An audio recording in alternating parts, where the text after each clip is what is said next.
ಕಾಂಗ್ರೆಸ್ಗೂ ಈಗ ಚಿಂತೆ ಆಗಿಬಿಟ್ಟದ. ಸಮರ್ಥನ ಸರಿಸೋದು ಹೇಗೆ ಅಂತ ಅವ್ರ ತಂದೆ ರಾಜ್ಯ ಮಟ್ಟದಲ್ಲೇ ನಾರಾಜ್ ಆಗ್ತಾರೆ. ಲಿಂಗಾಯತ್ ಲೀಡರ್ಗಳು ಗುರುತಿಸಲ್ಪಡ್ತಾರೆ. ಅದರಲ್ಲೂ ವೀರಶೈವ ಲಿಂಗಾಯತರು ಒಗ್ಗಟ್ಟಾಗಬೇಕಂತ ಮೂವ್ಮೆಂಟ್ ಮಾಡ್ಬೋದು ಬಂದಂಥವ್ರು ಅವ್ರ ತಂದೆ ಶಾಮೂರು ಶಿವಶಂಕರಪ್ಪನವರು. ಮತ್ತು ಆರ್ಥಿಕವಾಗಿ ಬಲಿಷ್ಠದಂಥ ಕುಟುಂಬ. ಈಗ ಹೊತ್ತಂತೆ ನಿಮ್ಗೆ ಗೊತ್ತದ ರಾಜಕೀಯದಲ್ಲಿ ದುಡ್ಡಿದ್ದವರು ನಡೆಯುವಂಥದ್ದು ಅಂತೇಳಿ.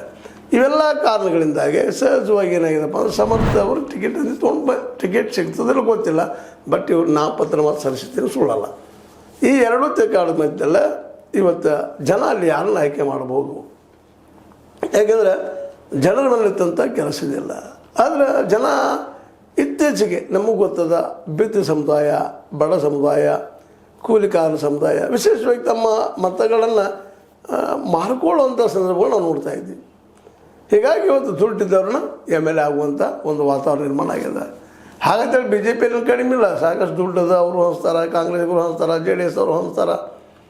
ಇಲ್ಲ ಏನೈತಪ್ಪ ಅಂತ ಹೇಳಿದ್ರೆ ಯಡಿಯೂರಪ್ಪ ಮತ್ತು ವರ್ಸಸ್ ಸಿದ್ದೇಶ್ವರ ನಡಕಿತ್ತದು ತಿಕ್ಕಾಟ.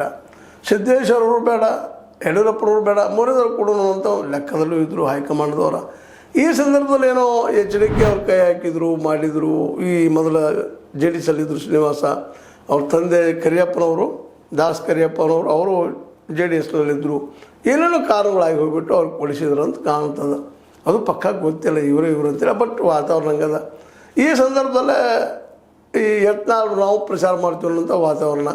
ಇದನ್ನೆಲ್ಲ ಕೇಳಿದ್ವಲ್ಲ, ತಮ್ಮ ವಿರೋಧಿಗಳು ಒಂದೆಲ್ಲ ಸಂಘಟನೆ ಆಗ್ತಾಯಿದ್ದಾರೆ ಅಂತ ಗೊತ್ತಾದ ತಕ್ಷಣ ಯಡಿಯೂರಪ್ಪನವರು ಓಪನ್ ಆಗಿ ಇದನ್ನು ಚಾಲೆಂಜ್ ಆಗಿ ತೆಗೆದುಕೊಂಡ ಇದನ್ನು ಒಂದು ರೀತಿಯಿಂದ ಇಲ್ಲಿ ಸೋಲಿಸಲೇಬೇಕು ಅನ್ನೋದು ಹಠಕ್ಕೆ ಬೀಳ್ತಾರೆ ಏನೋ ಅನ್ನುವಂಥದ್ದು. ಈ ಒಳ್ಳೆ ರಂಗು ಇರುವಂಥದ್ದು ದಾವಣಗೆರೆ ದಕ್ಷಿಣದ ಯಾರಪ್ಪ ಇಲ್ಲೇ ಯಡಿಯೂರಪ್ಪನವರ